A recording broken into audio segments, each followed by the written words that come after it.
سکھوں کے مذہبی تہوار بیساکھی میلے کی رنگا رنگ 3 روزہ تقریبات گردوارہ سری پنجہ صاحب حسن ابدال میں اختتام پذیر ہو گئیں، جس میں شریک ہزاروں سکھ یاتریوں نے مکمل آزادی کے ساتھ اپنی مذہبی رسومات ادا کیں۔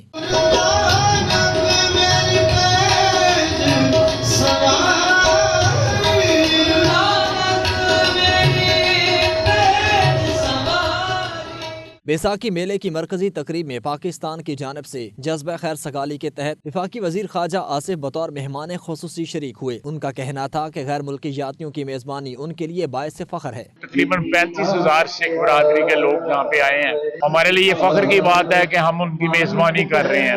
تو ہم ان سے یہ بھی پوچھ رہے ہیں کہ ان کا کس طرح جو ہے سہولتیں زیادہ ان کو دی جا سکتی ہیں تاکہ ان کا سٹے بھی یہاں پہ جو ہے وہ آرام دہ ہو، اور ان کا آنا جانا بھی جو ہے نا زیارتوں کا جو ہے ان کا زیارتوں کا آنا جانا، ان کے تہوار میں شرکت کرنا جو ہے فیسیلیٹیٹ کس طرح کیا جا سکتا ہے۔ سکھ یاتریوں نے حکومت پاکستان کی جانب سے کیے گئے انتظامات پر اطمینان کا اظہار کیا۔ ان کا کہنا تھا کہ دونوں ممالک کے درمیان محبت کی فضا قائم ہونی چاہیے۔ کیوریٹر پنجہ صاحب عصمت اللہ خان کا کہنا تھا کہ حکومت پاکستان نے سکھ یاتریوں کو ہر ممکن سہولیات فراہم کی۔ دنیا بھر سے آنے والی سکھ یاتری سنگتوں نے گردوارہ پنجہ صاحب میں اشنان کیا اور پالکی کا جلوس نکالا۔ اس موقع پر سیکیورٹی کے بھی سخت انتظامات کیے گئے تھے۔ سکھ یاتری آج سیکیورٹی کے حصار میں بسوں کے ذریعے ننکانہ صاحب روانہ ہو جائیں گے۔ کیمرامین راجہ عمران کے ساتھ محمد اکرام رانا، 92 نیوز، حسن ابدال، اٹک۔